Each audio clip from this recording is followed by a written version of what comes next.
Jadi kami menentukan bahwa pelaku untuk menjadi tersangka melalui gelar penetapan tersangka sudah melalui proses scientific crime investigation.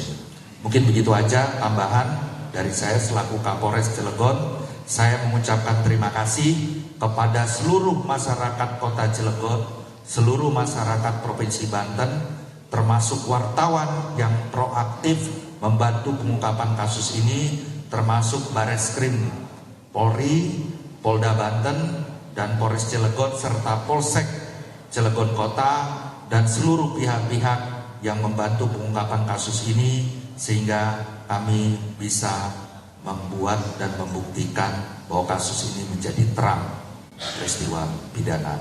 Mungkin itu aja yang bisa saya sampaikan selaku Kapolres. Mohon maaf jika ada kekurangan. Wassalamualaikum warahmatullahi wabarakatuh. Terima kasih kepada Bapak Kapolres. Selanjutnya di depan kita sudah hadir dari Forensik baik dari Cilegon maupun Poslapor Polri. Dari itu untuk pertamanya kita minta keterangan dari instansi Forensik Medico Legal RSUD Cilegon dan kemudian nanti disambung oleh Puslapor Polri untuk menjelaskan hasil scientific investigation-nya. Kepada Ibu, kami persilakan. Ya, baik. Bismillahirrahmanirrahim. Assalamualaikum warahmatullahi wabarakatuh. Selamat pagi semua rekan-rekan media. Jadi dari hasil pemeriksaan kedokteran forensik terhadap korban, dari luka-luka ditemukan adanya 2 kekerasan, yaitu kekerasan tajam dan kekerasan tumpul. Dari kekerasan tajam ada 2 karakteristik luka kekerasan tajam, yaitu luka tusuk dan juga luka tangkis atau defense wound. Ada 10 luka tusuk dan 9 luka tangkis dan sisanya adalah kekerasan. Dan itu tadi saudara sejumlah keterangan yang disampaikan oleh polisi terkait dengan pembunuhan anak politisi PKS yang dilakukan di Banten, saudara. Dan memang terduga pembunuh anak politisi PKS ini sudah ditangkap di sebuah rumah di Kampung Pabuaran, Kota Cilegon, Jumat 2 Januari, saudara. Dan keberadaan tersangka terungkap setelah dirinya terpegok seorang asisten rumah tangga saat hendak mencuri di rumah mantan anggota DPRD Cilegon.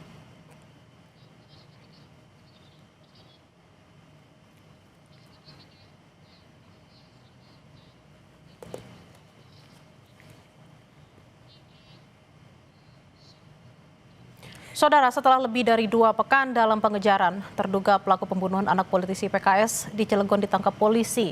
Tetapi apa motif pembunuhan masih dalam pengusutan polisi. Terduga pembunuh anak politisi PKS di Cilegon ditangkap di sebuah rumah di Kampung Pabuaran, Kota Cilegon, Jumat 2 Januari. Keberadaannya terungkap setelah dirinya terpergok seorang asisten rumah tangga saat hendak mencuri di rumah mantan anggota DPRD Cilegon. Menurut polisi, pelaku adalah pencuri spesialis rumah mewah. Pelakunya spesialis apa? Spesialis curi rumah. Curat ya, pencurian dengan pemberatan rumah-rumah yang dianggap kosong. Dan sasarannya rumah-rumah yang bagus. Saat diperiksa polisi, pelaku mengakui membunuh anak politisi PKS pada 16 Desember lalu. Hal ini sesuai dengan temuan sejumlah barang bukti yang ditemukan oleh penyidik. Dan pelaku ini mengakui bahwa dia juga yang melakukan pembunuhan terhadap anak politisi PKS tersebut.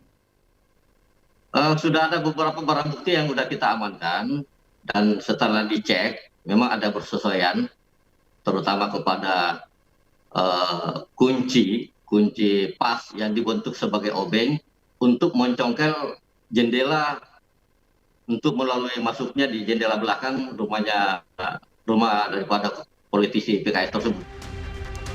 Sebelumnya Polres Cilegon sudah memeriksa 22 orang saksi yang terdiri dari keluarga, tetangga, karyawan hingga orang tua dari teman korban. Upaya mencari jejak pelaku pembunuhan diakui polisi terkendala banyak faktor, mulai dari CCTV di TKP yang rusak sejak tahun 2023 hingga kondisi hujan saat pembunuhan terjadi yang membuat jejak di TKP kabur. Tim Liputan Kompas TV. Kayu berwarna krem dengan panjang kurang lebih 24 cm, merek Yinggans, di dalam kertas pembungkus atau pengemas. Jadi di sini ada 2 bilah pisau, yang satu dalam kemasan masih di dalam bungkusnya di plastik, dan yang satu tidak ada pengemas atau tidak ada bungkusnya. Ukuran sama dengan merek yang sama, dan 1 buah masker warna hitam. Hasil pemeriksaan pada barang bukti tersebut bahwa 1 bilah pisau merek Yanggan dengan panjang kurang lebih 24 cm tidak terdapat bercak darah. Jadi ada 2 pisau, yang satu pisau baru yang masih dalam kemasan itu negatif darah atau tidak terdapat bercak darah. Sedangkan pada barang bukti pisau yang satu yang tidak ada kemasan itu terdapat bercak darah. Dan juga pada masker kami dapatkan juga bercak darah. Setelah kami melakukan pemeriksaan secara laboratoris kriminalistik, bahwa pada 1 bilah pisau yang tidak ada kemasannya itu terdapat bercak darah, dan darah ini cocok atau identik dengan darah korban. Dari mana kami dapatkan darah korban? Pada saat tanggal 21 Desember 2025 kami mendatangi TKP, melakukan olah TKP, dan kami mengambil sampel pembanding darah korban yang ada di TKP, dan juga pembanding darah orang tua korban. Jadi darah yang di TKP itu setengah daripada darah orang tua korban. Jadi darah yang ada di TKP itu adalah anak dari pembanding orang tua yang kami ambil sampel pembandingnya, yaitu anak A umur 9 tahun. Dari sampel pembanding darah yang ada di TKP inilah yang milik daripada korban anak A ini kami bandingkan dengan darah yang ada di bercak pisau yang ditemukan di pelaku. Setelah kami melakukan pemeriksaan bahwa bercak darah yang ada pada pisau tersebut cocok dengan profil DNA yang ada pada bercak darah pada pisau, cocok dengan profil DNA pada anak A umur 9 tahun. Jadi darah di pisau itu dengan darah si anak ini mempunyai kesamaan, sehingga darah itu pisau itu adalah pisau yang digunakan pelaku untuk melakukan penusukan terhadap korban. Demikian, terima kasih. Terima kasih kepada Pak Irfan. Selanjutnya rekan-rekan, tadi kita sudah mendengarkan tentang bagaimana proses penyidikan, terus bagaimana proses identifikasi berdasarkan laboratorium yang dimiliki Polri maupun dari pihak RSUD. Dan tibalah kita pada saatnya untuk sesi pertanyaan. Untuk sesi pertanyaan ini kita hanya memberikan tiga pertanyaan saja. Nanti karena ada sesi lain, nanti setelah itu kan biasanya ada doorstop, silakan dilanjutkan pertanyaan-pertanyaan itu kepada yang melaksanakan doorstop nanti. Dan kepada rekan-rekan yang mau bertanya, kami persilakan. Dari sana dulu. Oke, sebutkan medianya media apa, namanya, medianya apa.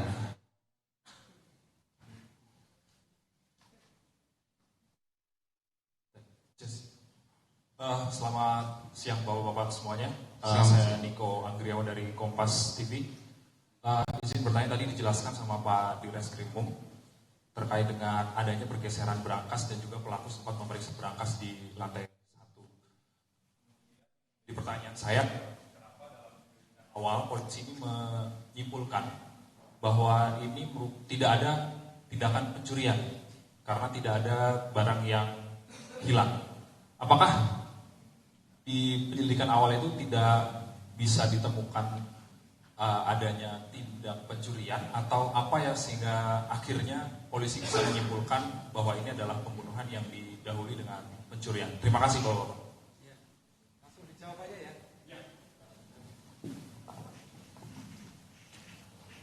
Mas Niko dari Kompas TV izin menjawab. Itu kebetulan juga saya yang menyatakan bahwa tidak ada barang yang hilang. Itu kita konfirmasi langsung kepada pemilik rumah. Karena di dekat TKP, di kamar yang ditemukan korban itu di atas kasurnya saja itu ditemukan ada 4 HP di situ, dan HP-nya bukan HP yang murah ibaratnya. Ada Samsung Fold, ada iPhone. Lalu juga kita meminta bantuan kepada pemilik rumah, Bapak inisial Haji M, untuk datang dan mengecek apakah ada barang yang hilang atau tidak. Jadi makanya pada penyelidikan awal saya tidak terlalu banyak berstatement, mohon izin. Memang kemarin banyak yang coba menghubungi segala macam. Saya aturkan mohon maaf dulu karena memang saya harus bisa memastikan bagaimana sebenarnya apa yang terjadi di rumah tersebut. Tapi apa yang saya bicara kepada media pada H+1 kejadian dan H+7 kejadian itu adalah hasil-hasil yang kita update pada rangka penyelidikan. Jadi semoga itu bisa menjawab dari pertanyaannya, Mas Iko. Makasih. Terima kasih. Udah diklarifikasi Pak? Ya oke. Dari Liputan 6, silakan Pak Yandi.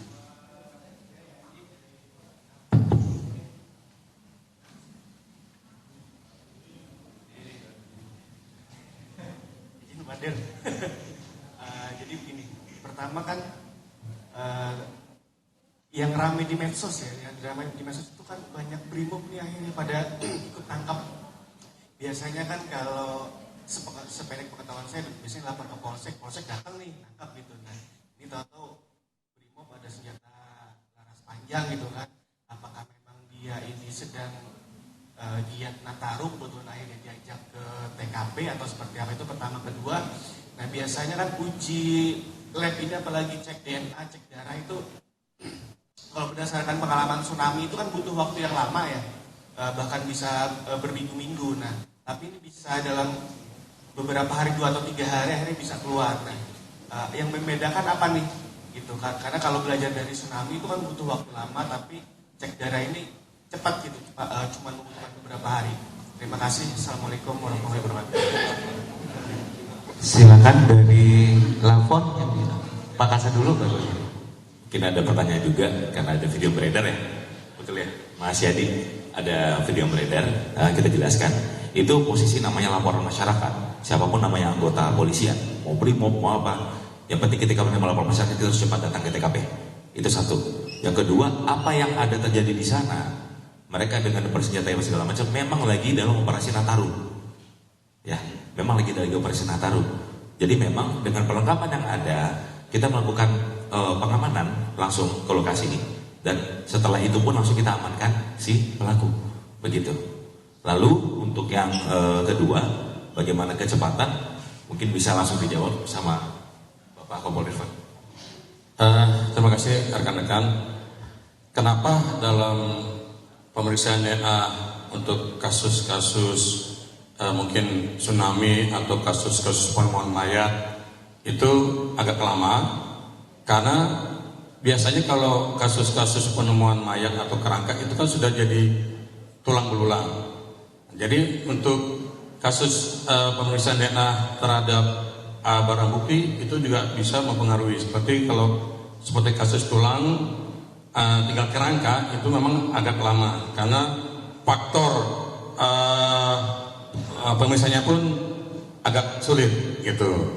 Kalau ini kan pemeriksaan bercak darah, dan kebetulan pada tanggal 21 Desember kami olah TKP, kami sudah mempunyai database DNA dari sampel yang ada di barang bukti. Yang di TKP kami ambil, terus kemarin tanggal 3 itu ditemukan ada pisau yang dikuasai oleh pelaku, terdapat bercak darah. Sehingga rekan-rekan penyidik ini langsung membawa ke puslapor pada tanggal 3 dan tanggal 4-nya pagi, karena ini perintah dari Bapak Kapolres untuk cepat dilakukan pemeriksaan karena sudah viral. Jadi kami membantu pada hari Minggu itu kami melakukan pemeriksaan dari pagi terhadap bercak darah yang ada di pisau. Kami munculkan profil DNA-nya. Hanya setengah hari muncul profil DNA yang ada di pisau, lalu kami bandingkan dengan sampel darah yang kami temukan di TKP. Hasilnya sampel bercak darah yang ada di pisau itu profilnya sama dengan sampel darah yang kami ambil di TKP. Demikian. Oke, terima kasih Ciku. Terus yang terakhir, pertanyaan terakhir. Dan itu tadi saudara pernyataan pers yang disampaikan oleh polisi terkait dengan kasus pembunuhan anak politisi PKS. Ada dugaan motif ekonomi yang melatar belakangi apa yang dilakukan oleh pelaku. Dan saudara,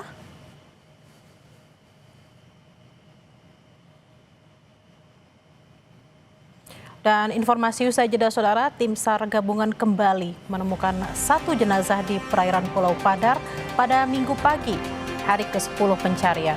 Korban yang ditemukan adalah pelatih tim B wanita Valencia, Martin Carreras Fernando.